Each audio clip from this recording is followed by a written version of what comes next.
Joining us on the show is the throwing coach who helped Niner QB Brock Purdy go from Mr. Irrelevant to one win away from the Super Bowl, Will Hewlett. Now, before we get into where you are now, I wanted to focus first on how far you've come.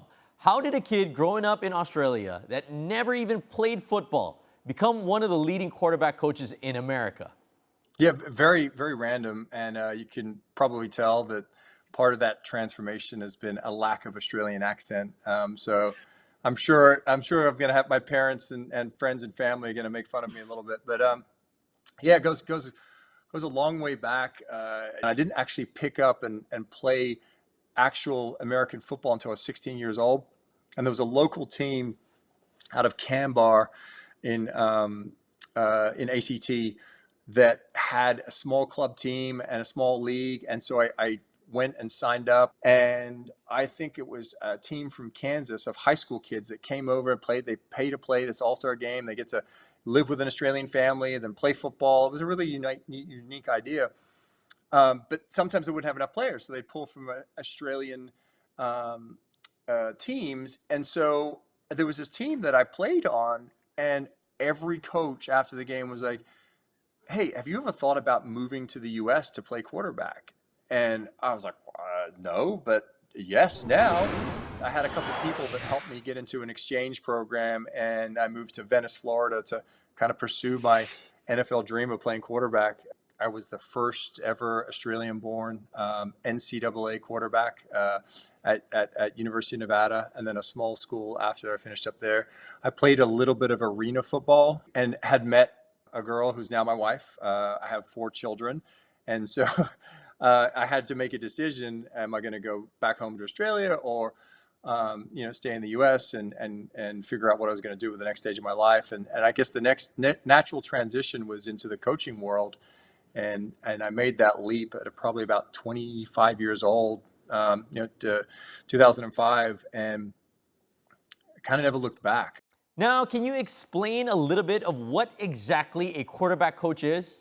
Well, yes. So it is the most difficult position in sports. There's only 32 starting quarterbacks in the NFL. There's this demand that's built up over the past 20 years to provide additional training. And so kind of a transition from a quarterback coach into a specialized trainer is what I've become. So I work with them when they're not with their teams. So my niche was, a little bit more on the technical side of things, the biomechanical side of things, more like a golf instructor or pitching coach would be.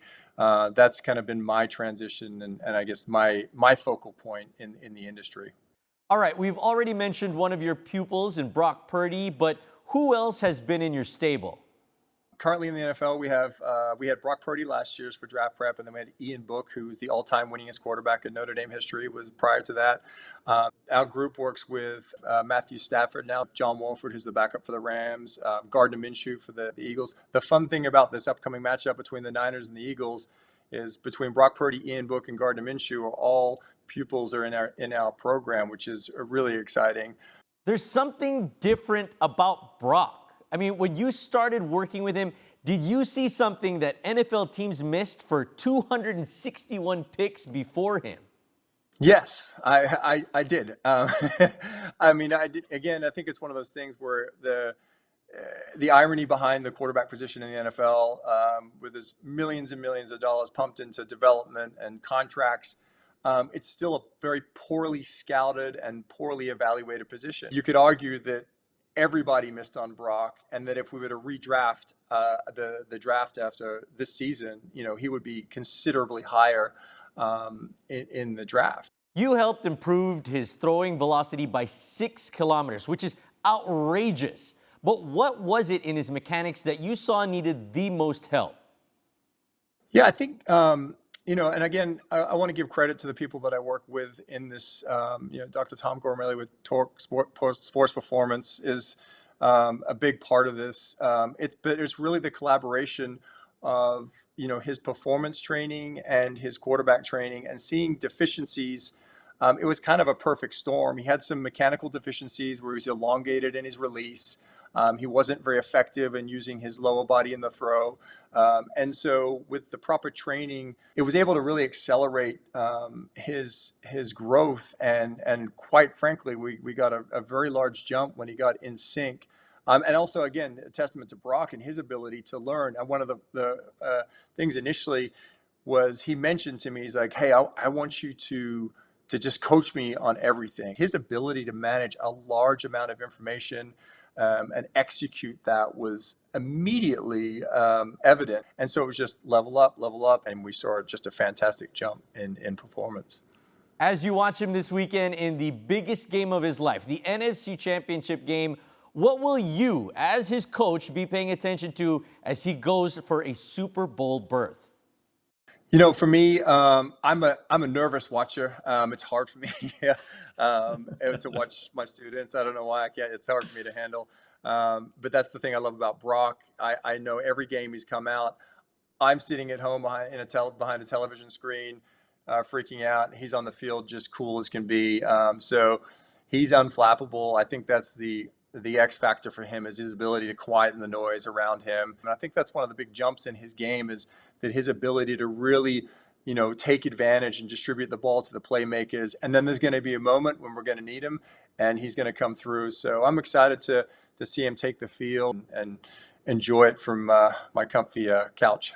See, you have an interesting perspective of talent that is coming from Australia, and we are seeing more and more players from the NFL coming from the region, like Jordan Mailata and Mitch Wisnowski. But what will it take to see an Aussie skill position player in the league? Yeah, that's a great question. I wondered this, obviously taking that route myself. One of the biggest disadvantages as a player from a skill side was just my lack of experience in the position, because it's such a, it's so highly specialized so early on, good or bad. It takes a lot. There's a lot of people that spend a lot of time. I think the advantage that the U.S. has is the school system that leads up. And so the biggest difference for me when I came over here was that we, in high school, we practice, it's part of the high school program. We practice every day. There's 5 days a week. When you're in school, you can practice. And so there's more hours that are put into it. And so I think, unless that part of it changes, because it's such a skill heavy type of position, all the skill positions require such a specialized talent. And then to have, it's built into the culture over here. So, you've got, 20,000 high schools that play high school football. There's, 5 million youth kids that play football. So until that shift happens, I think the highly specialized positions, those kids are going to have to either move to the U.S. or just, take that approach in how they train. Positions like punter, I think actually one of the best punting academies in the world is based out of Australia. I think it's Pro Kick. I believe there's an Australian that runs that. And so all the punting positions should be taken up by Australians. If you can't kick and you're Australian, there's something wrong with you. I was always a backup punter and kick on every team I was ever on. But quarterback is it's heavy on the specialization. Now, is there a chance that we can see a Will Hewlett QB Academy in Melbourne to unearth the first ever Aussie QB in the NFL? You know what? I could see that happening. I'm sure my family would love it if I could make it back over there. Just got to find that window when I'm not getting ready for the NFL or training young men. But that's something that I would love to do at some point. Get back to Australia and bring the game home. That would be amazing. Now, let's say that there's one kid in Australia that had your exact will to be an NFL QB, and he's watching this right now. What do you want to tell him? Yeah, you gotta love it. You gotta be married to the game. It was hard for my family, for me to literally move across the world to pursue it. I could never have done any of this without the support from my family members. And having the blessing from them and having that support system allowed me to pursue my dreams. You've got to be relentless in that pursuit. You have to be obsessive about it. It's got to drive everything that you do. And it did for me, and it still kind of does. So it was yeah, somewhat of an unhealthy obsession, but luckily it's been rewarding to be able to give back on the coaching side of things. Thank you so much for joining us, Will. It was so much fun talking to you, and we can't wait to talk to you again. I appreciate it. Thank you so much.